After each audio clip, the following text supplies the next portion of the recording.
아멘.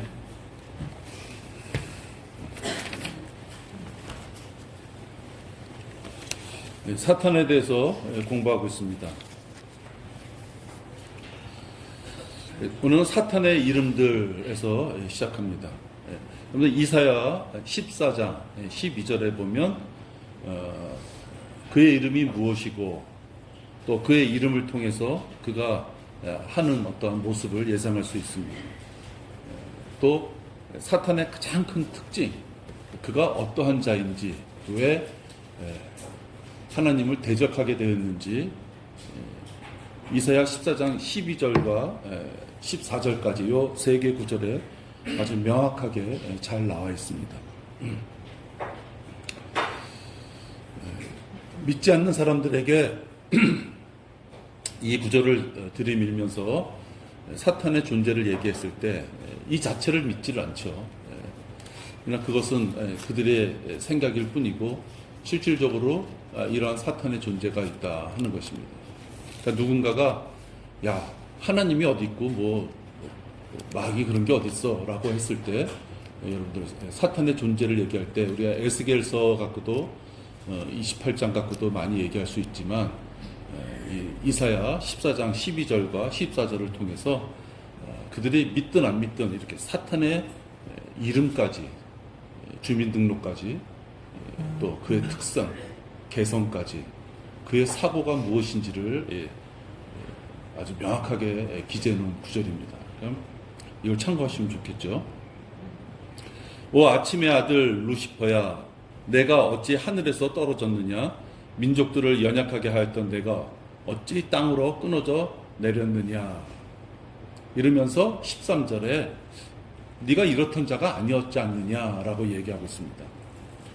어떤 뜻이냐? 이는 내가 내 마음속에 말하기를 내가 하늘에 올라가서 내가 내 보좌를 하나님의 별들보다 높일 것이요 내가 또한 북편에 있는 회중의 산 위에 앉으리라. 내가 구름들의 높은 곳들 위로 올라가 내가 지극히 높으신 분같이 되리라 하였습니다. 그러니까 13절과 14절 같이 그가 이렇게 내가 지극히 높으신 분같이 되리라 라고 했던 자가 12절에 어떻게 네가 땅으로까지 떨어져 내렸느냐, 지금 이런 구절입니다. 그러니까 그가 어떠한 존재였었고 어떠한 포부와 소망을 가졌던 자였는데 지금 12절을 보면은 그가 지금 그렇지 못한 형편에 떨어져 있는 것을 보게 됩니다. 그러니까 요 12절, 13절, 14절이 어떤 사탄에 대해서 가장 짧으면서도 여러 가지를 이야기할 수 있는 그런 구절입니다. 킹제임스 성경이 우리나라에 들어오기 전까지는 이 루시퍼라고 되어 있지 않았었습니다. 계명성이라고 이렇게 되어 있었죠. 이 루시퍼라는 이름은 빛을 가져오는 자 이런 뜻입니다. 빛을 가져오는 자. 우리 보통 어둠을 가져오는 자 그렇게 이야기하면은 밝지가 않죠. 싫어합니다. 어둠과 친한 자, 어두움을 가져오는 자, 원하지 않는 것이죠. 이 빛이라는 것은 긍정적인 어떤 사람들에게 소망을 주는 그런 이미지가 있습니다. 근데 이 루시퍼라는 이름 자체가 빛을 가져오는 자 이렇게 되어 있습니다. 그래서 이 자는 뿔이 달린 어떤 무시무시한 외형을 가진 그런 존재로 우리한테 오지 않겠구나라는 것을 우리가 알 수 있습니다. 빛의 천사로 고린도후서 11장 14절에 보면 지금 이들이 모습이 우리한테는 어떻게 비치느냐? 빛의 천사다. 빛만 해도 좋은데 또 천사까지 이름을 붙여 빛의 천사라. 이것은 놀랄 일이 아니니 이는 사탄도 자신을 빛의 천사로 가장하기 때문이라. 진짜 빛의 천사라는 것이 아니에요. 빛의 천사인 것처럼 가장해서 우리에게 다가선다 하는 것입니다.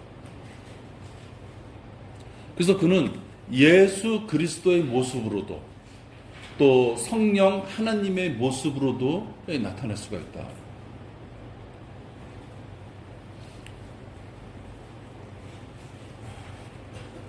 그가 빛의 천사로 보여서 우리들을 미혹하게 하는 것이기 때문에 여러분들 우리가 이런 걸 조심해야 됩니다. 예수 그리스도 안에 범주 안에 있는, 어떻게 보면 좀 넓게 하면 기독교라는 범주 안에 있는 사람들 중에 이런 자라 할지라도 다른 복음을 전하는 자는 저주받을 자인 것이에요. 처음부터 태생이 아예 그렇게 시작된 자도 저주받겠지만 올바른 말씀 가운데 있다가도 변질된 자는 저주받는 것이에요. 구약과 신약의 차이는 이런 것이에요. 구약에서는 평생을 의롭게 살았어도 마지막에 죄를 지었을 때 그가 가는 곳은 지옥이에요. 우리 인간으로 생각하면 99.9를 잘했는데 마지막 하나 잘못했는데 그것 때문에 지옥 가느냐? 그 사람의 생각이죠. 그 반면에 평생을 죄 짓고 살다가 막판에 하나님 앞에 자기의 죄를 용서받고 제사장한테 가서 용서받고 죽은 자가 있다면 그는 지옥에 가지 않는데요. 그것은 하나님이 정하신 법이에요. 뭐 우리 인간들이 왈가불갈 거 없어요. 그래서 그의 행태의 모습에 따라서 죄를 범했느냐 안 범했느냐 마지막 순간까지 그 모습에 따라서 지옥과 낙원을 구별하게 된다 하는 것이죠. 그렇기 때문에 행위 구원을 믿는 자는 바로 지금 내가 말한 이런 것 때문에 불안한 것이에요. 평생을 교회에서 열심히 하고 목사 잘 생겼는데 막판에 목사하고 싸웠어. 그때서부터 그 사람은 고민거리에 들어가는 거예요. 자기는 정당해서 싸웠는데 목사하고 싸웠다는 것 때문에 지옥의 유무에 대해서 자기가 불안해하는 것이죠. 왜? 율법으로 보면 그렇다는 거예요. 근데 신약은 어때요? 구원받는 순간, 즉 영접해서 하나님의 자녀가 되는 순간 그는 그리스도의 몸 안으로 들어간 존재이기 때문에 목사하고 싸웠던, 교회에서 싸웠던 그거에 대한 자잘못에 대한 평가는 하나님 앞에 받겠지만 그가 지옥 가는 문제하고는 전혀 상관이 없는 것이다 하는 거죠. 그러니까 이게 구약과 신약에 큰 차이가 있는 것이죠.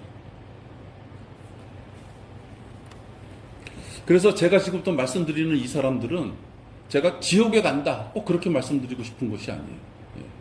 그러나 분명한 것은 성경에서 그런 사람은 저주받을 사람이다 라고 했기 때문에 저주가 그에게 행할 것이다 하는 거예요.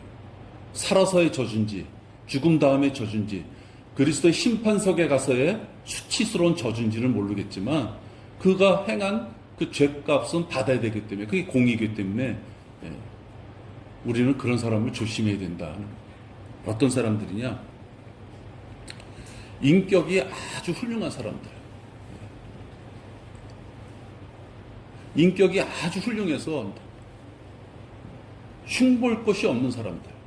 그런데 그 사람이 그리스도 은혜의 복음 위에 다른 걸 전하고 있다면 그런 저주받을 자인데요.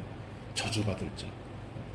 아무리 불우한 이웃을 많이 돕고 학생들을 많이 돕고 자기의 전 재산을 털어서 자기의 전 생애를 털어서 다 털어서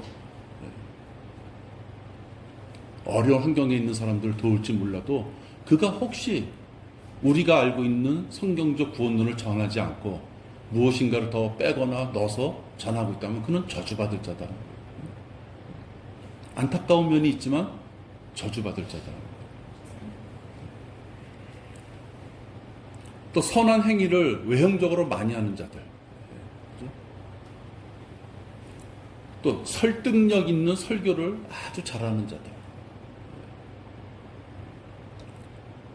그의 삶 자체가 99% 말씀에 순종하는 삶은 옆에 있는 자들이 누구든지 다 볼 수 있을 정도로 말씀에 순종하고 사는 삶.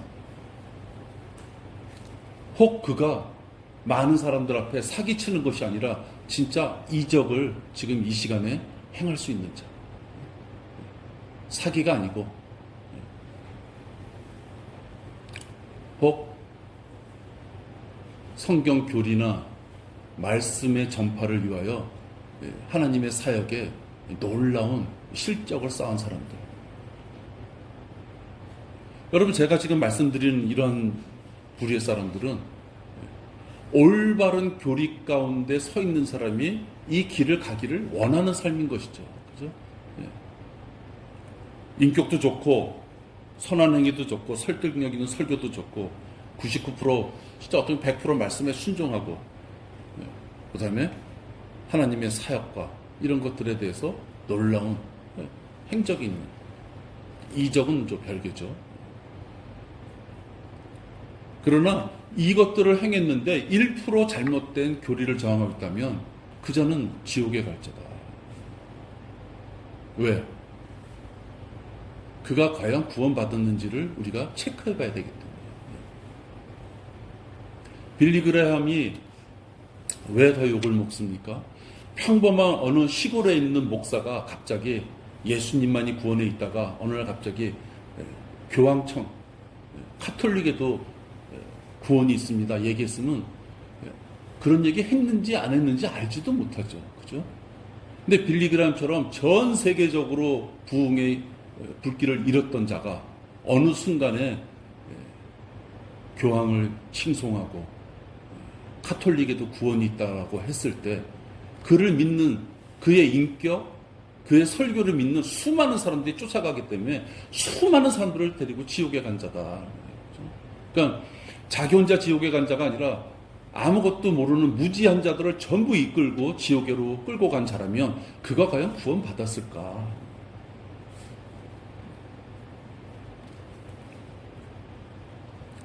지금 사탄은 빛의 천사로 온다 하는 것입니다.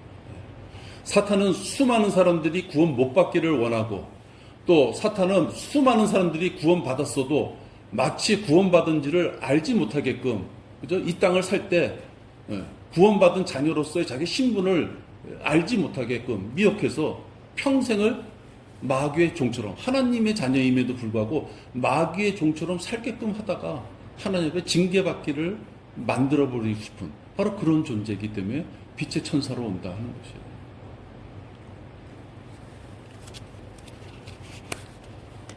보통 우리가 교회 다닌다는 사람들 얘기하면 자기 교회의 훌륭한 점들 얘기하죠. 어떤 걸 얘기해요? 시설 훌륭한 것도 얘기하고 또 자기 교회가 성도들한테 베푸는 어떤 그 복지 개념이 있잖아요. 그것도 얘기하고 가장 원초적으로 쉽게 얘기하는 것은 목사 훌륭하다고 얘기해요. 어디서 공부했다는 얘기하고 그렇죠? 지금 우리 교단에 무슨 어떤 직책에 있다고 얘기하고 진짜 유치한 것은 우리 교회에 연예인 많다고 얘기하는 사람들 그렇죠? 그런 것들이 일반 사람들이 자기 교회를 정할 때 아주 핵심적인 요건이 된다는 거예요. 그 교회에 주차장이 있느냐, 커피숍이 있느냐, 그것들이 아무리 훌륭하다고 한들 우리가 알고 있는 올바른 다 복음에서 벗어난 것을 전한다면 다 저주받을 자들이다. 그러니까 우리 사고를 완전히 바꿔야 되는 것이에요. 그래서 기도원이나 교회 모임에서 빛을 받다고 하는 사람들, 이 시대는 하나님께서 빛으로 오는 시대가 아니다 하는 거죠. 잠깐 왔다가 사라지는 빛. 여러분도 꿈꾸면서는 알겠지만 꿈을 꿀 때는 꼭 기억했다가 누구한테 얘기해야지 그랬다가도 막상 눈 탁 뜨면 잊어버리는 경우도 많잖아요. 지금 그런 시대가 아니다 이거. 여러분 책상에 여러분 손에 그분이 꿈으로 나타나는 것이 아니라 이 두툼한 말씀 가운데 그분의 과거 또 미래 모든 것을 보여주고 있는 이 모습이 지금 우리 성경에 있는 이 하나님의 말씀이다 하는 것입니다. 그러니까 지금은 빛으로 와서 누구 특정인만 잠깐 빛을 보여줘가지고 너희가만 얘기하는 거야 이런 시대가 아니다 하는 것이에요. 13절에 보면 이사야 14장 13절입니다. 내 보좌를 하늘의 별들보다 북편에 있는 회중의 산 위에 앉으리라. 이 구절을 보게 되면 가장 가장 아름다웠던, 에스겔서에 있었던 가장 아름다웠던 피조물이었던 루시퍼가 사탄이 된 그 원인이 무엇이냐라는 것을 밝혀주고 있어요. 그것은 바로 교만입니다. 그러니까 우리가 눈치껏 보면 하나님께서 가장 싫어하는 죄악이 교만이겠구나라는 걸 알 수 있어요.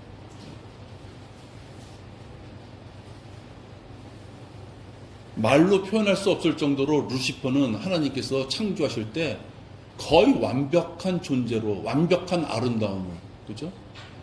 그런 상태로 루시퍼라는 존재를 만드셨어요.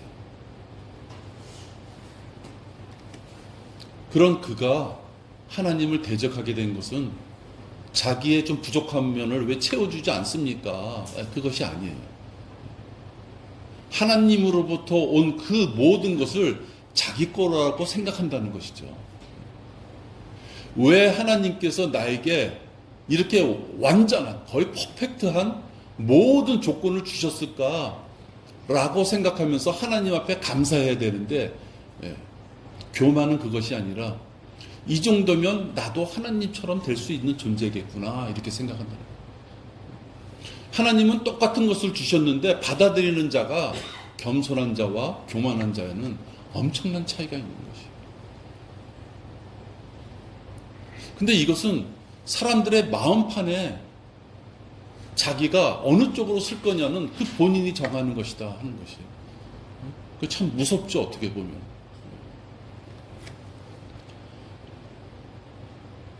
그의 교만은 하나님께서 찬양을 받으시기 위하여 창조한 모든 창조물이 하나님 앞에 가는 것이 아니라 자기한테 오기를 원하는 바로 그 교만이었다 하는 것입니다.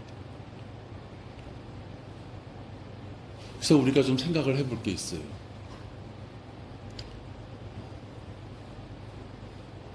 이 교만을 가진 자는 아무런 능력 없는 자가 교만을 가질 수 없겠구나라는 걸 알 수 있어요. 만약에 어떤 사람이 난 진짜 나는 뭐 할 게 없구나. 그게 자기를 비하하는 일이든 비하. 아니면 너무 겸손한 자든 나는 진짜 다른 사람에 비해서 크게 할 것이 없구나. 그런 자가 교만해질 수 없는 것이에요. 그죠? 교만이라는 건 뭐냐? 내가 그래도 뭔가 할 수 있어라는 껌덕지를 자기 마음에 가진 사람이 교만해지는 거예요.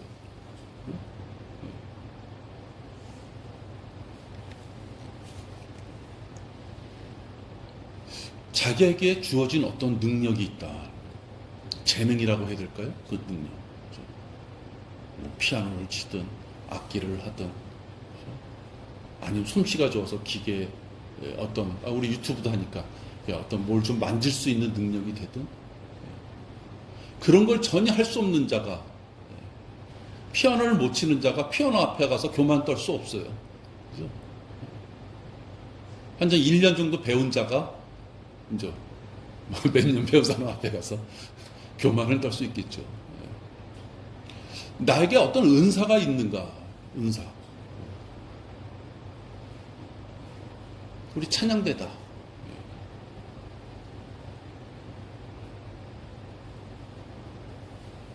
제가 먼저 다니던 교회에서도 그 교회 처음 갔을 때 얼마 안 있다가 이제 찬양대를 하게 될 어떤 계기가 있었는데 진심 어리게 그 사람들이 하는 얘기가 있었어요.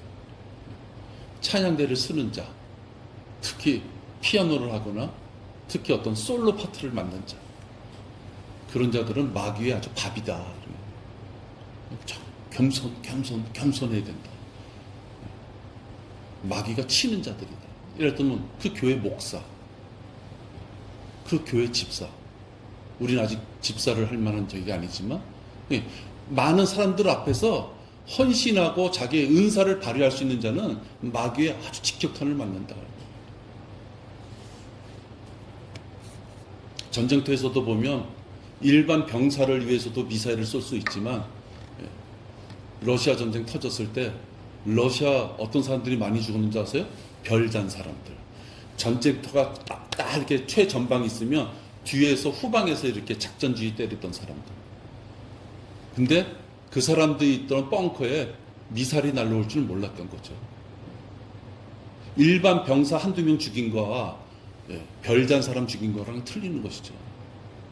소련군의 장관급이 별단 사람들이 서너 명이 죽었어요. 시작하자마자 방심한 것이죠. 그래서 교회 어떤 목사, 또 어떤 집사, 또 자매들 같은 경우 어떤 사모,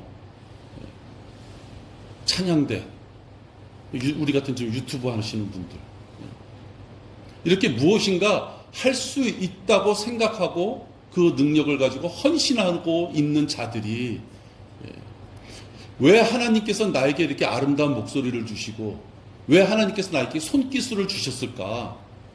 얼마나 감사한지 모른다라고 겸손하게 낮은 자세로 가는 자는 하나님이 계속 쓰시겠지만, 그렇지 않고 이게 교만으로 흐른다면 그건 하나님께서 제일 싫어하는 죄가 되는 것이에요. 그래서 우리처럼 이렇게 작은 무리이지만 이 작은 무리 가운데서도 누군가가 무슨 일을 하기 때문에 우리 교회가 이렇게 주일날 만났을 때도 이렇게 합치가 돼서 이렇게 굴러갈 수 있는 거예요. 그죠?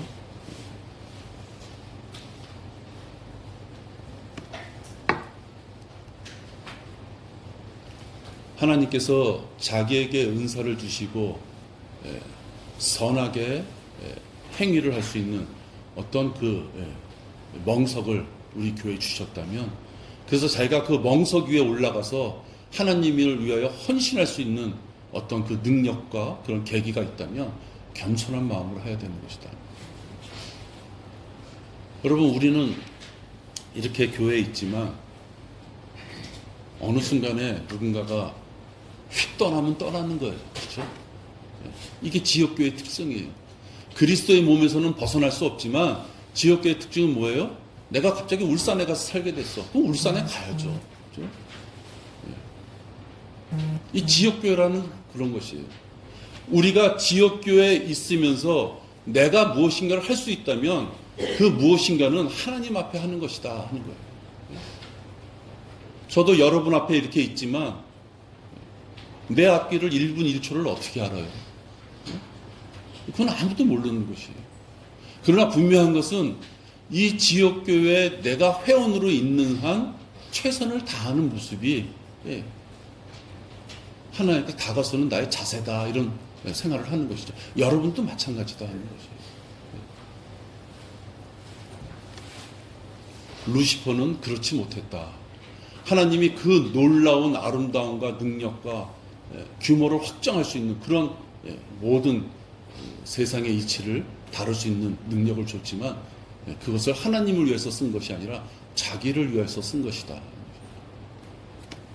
이렇게 타락한 루시퍼는 그의 교만으로 인하여 드디어 하나님의 진영과 마귀의 진영이 갈라지는 영적 전쟁이라는 것이 시작되는 것입니다. 그 교만 때문에 영적 전쟁이라는 것이 시작돼요. 그래서 성경에서는 사탄의 이름을 여러 가지를 대고 있는데요. 요한계시록 12장 9절과 10절에 보면 사탄의 이름이 거기 아주 그냥 집약적으로 되어 있어요. 아까 이사야 14장 12절과 14절까지는 루시퍼가 어떠한 존재인지를 우리가 알 수 있는 거고, 계시록 12장 9절에서부터 10절 두 개의 구절을 보면 루시퍼가 이런 이름을 가졌구나 하고 집약되어 있다. 그래야 그 큰 용이 쫓겨나니 그는 마귀라고도 하고 하나, 또 사탄이라고도 하는 옛뱀 3개, 온 세상을 미혹하던 자 4개, 그 땅으로 쫓겨나고 그의 천사들도 그와 함께 쫓겨나더라. 또 내가 들으니 한 큰 음성이 하늘에서 말하기를 이제 구원과 능력과 우리 하나님의 나라와 그의 그리스도의 권세가 임하는도다. 이는 우리 형제들을 우리 하나님 앞에서 밤낮 고소하던 그 고소자 5개가 쫓겨났기 때문이라. 12장 9절과 10절에서 마귀를 5개의 이름을 나타내고 있어요. 아까 루시퍼라는 이름까지 하면 총 6개가 지금 언급되는 것이겠죠. 우리가 보통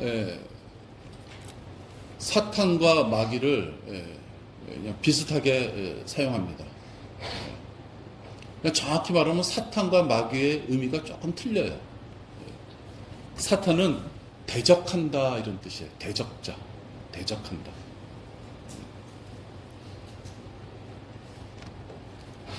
또 마귀는 고소한다 이런 의미가 있어요. 고소자라 그러는데 고소한다 이런 의미가 있습니다. 실질적으로 우리한테 영적 전쟁에서 많이 우리를 괴롭히는 것은 사탄의 이름보다는 마귀의 이름이죠. 마귀의 이름. 그래서 마귀는 대문자로 쓰는 데블이 있고 소문자로 쓰는 데블스가 있어요. 그러니까 그냥 마귀 할 때는 우리가 생각하는 그 마귀를 얘기하는 것이죠. 루시퍼를 얘기하는 거예요. 근데 마귀들 그래서 소문자로 쓰면서 S가 붙는 것은 마귀의 종들을 이야기하는 것이에요. 그래서 마귀가 마귀의 종들, 자기 수족처럼 부리는 마귀의 종들을 이용해서 우리들을 미혹하고 하는 것이죠. 그래서 사탄과 마귀는 조금 다른 의미가 있다. 근데 우리가 기도할 때 또는 언급할 때 사탄 마귀를 이렇게 붙여서 하는 경우가 많아요. 입에 이렇게 붙어가지고. 근데 사실은 그거는 이렇게 바람직하진 않다. 계시록 13장 4절에 보면요.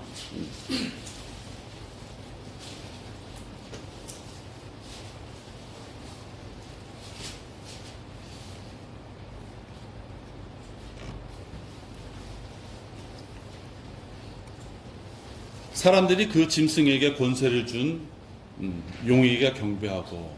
그러니까 여러분 그 용어를 우리가 이제 확정져야죠. 우리가 마귀를 용이라 그러잖아요. 근데 용으로부터 권세를 위임받아서 행하는 자가 있었구나. 그게 보면 우리가 짐승이다 이렇게 하고요. 짐승. 그 짐승을 우리는 적그리스도다 이렇게 얘기해요. 그래서 4절에 보면 사람들이 그 짐승에게 권세를 준 용에게 경배하고 또 그 짐승에게도 경배하며 말하기를 누가 그 짐승과 같으면 누가 감히 그와 더불어 싸울 수 있으리요. 그러니까 용으로부터 권세를 받아서 대환란 3년 반 이후에 실질적으로 권세를 잡고 통치하게 되는 그 적그리스도, 그 짐승의 능력으로는 누가 감히 그와 더불어 싸울 수 있으리요. 사실은 적그리스도의 능력, 범주에서 666표를 받지 않고 살아갈 수 있는 자가 사실은 거의 없다라는 걸 얘기하는 거예요. 그러니까 우리가 대환란에 들어가면 믿음과 행위로 구원받을 수 있다 이야기하지만 실질적으로는 666표를 관장하고 있는 적그리스도의 그 통치하에서 그걸 이겨나갈 수 있는 자가 사실은 거의 없겠구나 이렇게 봅니다.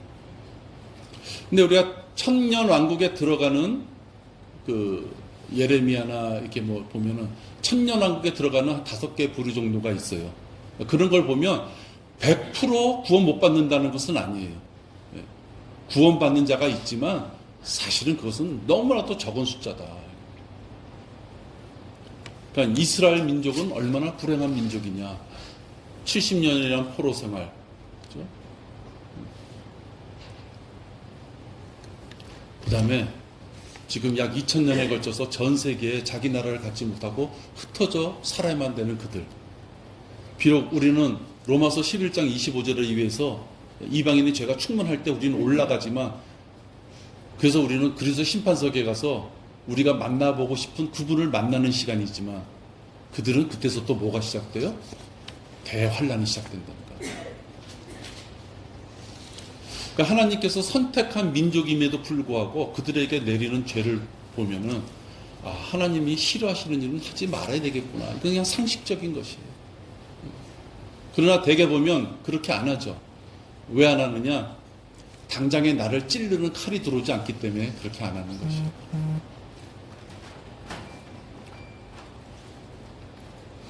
누군가가 구원받지 않은 자는 뭐 얘기할 것도 없고, 누군가가 구원받았음에도 불구하고 내가 말씀 가운데 말씀으로 살지 않는 부분이 눈에 띌 때가 있어요. 성경을 볼 때도 있고, 기도할 때도 있고, 누군가와 교제할 때도 있죠. 그럴 때 겸손한 자는 내가 왜 이게 말씀대로 그렇게 판단하고 말씀대로 그 삶을 살지 않았을까? 겸손한 자는 그렇게 하나님 말씀에 접근이 들어가야 되는 거고요. 겸손하지 않은 자는 자기의 생활을 자기만이 아주 특별한 예외가 있다고 생각한다는 거예요. 그러면 하나님 말씀이 아무 의미도 없어요. 하나님의 엄중한 말씀은 주변에 있는 여러 사람에게 다 지키라고 그냥 날카로운 칼로 너 왜 안 했어? 왜 안 했어? 왜 안 했어? 그러면서 자기 자신에게는 예외로 둔다면 그는 겸손하지 않은 것이죠. 내가 왜 하나님의 말씀대로 살지 않았을까 하고 그가 그것을 어떤 찔림으로 와닿았다면 그 순간 그는 하나님 앞에 모든 것을 용서받고 과거 거를 다 집어쳐놓고 이제 또 새 출발할 수 있는 기회가 자기한테 온 것이에요. 그러니까 하나님께서는 시험을 주실 때 시험을 위한 시험을 주시지 않는 것이에요. 그가 자기가 시험을 받을 수밖에 없는 어떤 죄 가운데 들어갔을 때 시험을 주시는 것이에요. 여러분이 자기 자녀를 대할 때 요 자식 한번 요 함정에 빠져봐라 그러면서 자녀를 대하는 경우 있어요? 그렇지 않죠. 일반적으로 얘기하면서 계속 그가 거기서 헤어나지 않을 때 무엇인가 부모로서 자녀에게 완력이든 아니면 권고든 무엇인가 강하게 푸시할 수 있는 것이죠. 자녀들하고 신경이 쓸 이유가 없는 것이에요. 내가 하나님 말씀대로 살지 않았다면 그것은 그 순간만큼은 미혹이다. 그 순간만큼 자존심 상할 것도 없어요. 그 순간만큼 미혹이다. 근데 그 뒤에는 마귀가 있었구나 그 생각을 하면 빨리 고칠 수가 있어요. 근데 우리가 마귀에 대해서 이렇게 공부를 해도 마귀의 존재가 나의 일상에서 크게 지배하는 어떤 그 존재처럼 느껴지지 않는다면 술 먹고 담배 피고 TV 보고 그죠? 싸움박질하고 야한 옷차림하고 무슨 짓을 다 해도 즐겁게 지내다가 나중에 좀 깨달았단 말이에요. 그러면 그것을 자기가 육신적인 자기의 생활 습관으로만 그냥 넘겨버리고 아차 에휴, 내가 또 그걸 했구나. 그러면서 그는 그 모습마저도 아주 훌륭한 자기의 변화라고 생각할 수 있겠죠. 근데 그거는 거기서 끝난다면요. 그는 변화될 수가 없어요. 왜? 그 육신의 성품은 죽을 때까지 가는 거예요, 사실은. 죽을 때까지 가는 그 육신의 성품을 자기가 조금 반성했다고 해서 떨어져 버리는 것이 아니다 하는 것이에요. 내가 하루 종일 TV만 봤다. 내가 마귀한테 당했구나. 그럴 때 마귀의 존재가 능력 있고 하나님 앞에 진짜 머리를 들이밀면서 나도 하나님과 당신같이 뭐 이렇게 마귀가 되든다고 했을 때 그 마귀의 힘이 그 정도의 힘이라면 나를 그렇게 술 먹고 담배 피고 TV 보고 게임하고 그렇게 만든 존재가 바로 그 마귀라고 생각하면 그는 기도할 수밖에 없는 것이에요. 근데 마귀의 존재를 모르는 자는 기도하지 않는다는 거예요. 우리 이게 마귀에 대한 이 지식이 뭐가 필요 있어요? 그까지 이름 몇 개 외우는 것이 무슨 필요가 있어요? 마귀의 존재를 모르는 자는 기도하지 않는다. 내가 내 생활 습관에서 어떤 일이 벌어지고 무엇인가 새로 시작하고 할 때 내가 별로 기도하지 않았다. 그 자는 마귀의 존재를 모르는 자예요. 그런 자는 기도할 수 없다. 기도하겠습니다.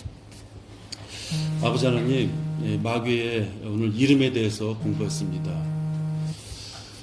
우리가 이런저런 지식으로 배우지만 중요한 것은 마귀의 존재가 실질적으로 내 삶을 지배하고 있다는 것입니다.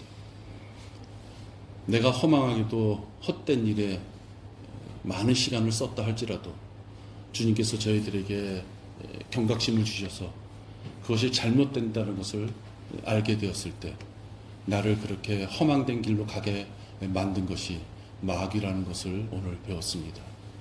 그 마귀를 대적하기 위해서는 하나님 앞에 기도할 수밖에 없습니다. 내 생활에서 내가 기도하지 않는다면 그것은 내가 하나님의 존재와 영적 존재를 비중 있게 생각하지 않고 있다는 것입니다. 기도하며 하나님의 힘을 빌려서 마귀가 나를 통제하려고 하는 그 모든 것들을 이겨나갈 수 있도록 인도하여 주시옵소서. 주 예수 그리스도 이름으로 기도했습니다. 아멘. 네.